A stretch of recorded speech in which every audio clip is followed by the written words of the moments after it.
মা,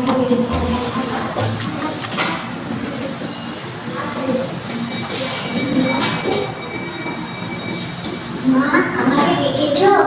হ্যাঁ, তোকে ডেকেছি। তোর ভান্ডার থেকে 500 টাকা দিয়ে তো বাজারে যাবো। দিতে পারে, কিন্তু আমাকেও সঙ্গে নিয়ে যেতে হবে। হ্যাঁ, তোকেও সঙ্গে নিয়ে যাবো, কিন্তু তোর বাবাকে কিছু বলিস না। সে সারাক্ষণ 6 বছর মেয়েকেই বসে থাকে। আমাদেরও তো বাজার টাজার বুঝে না। ঠিক আছে, দু পেটি করে দেওয়া হচ্ছে। দু পেটি? সেটাই বুঝতে পারলাম না।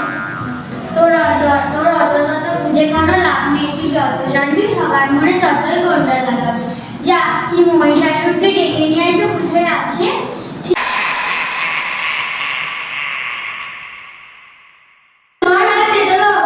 আমি যাবো না।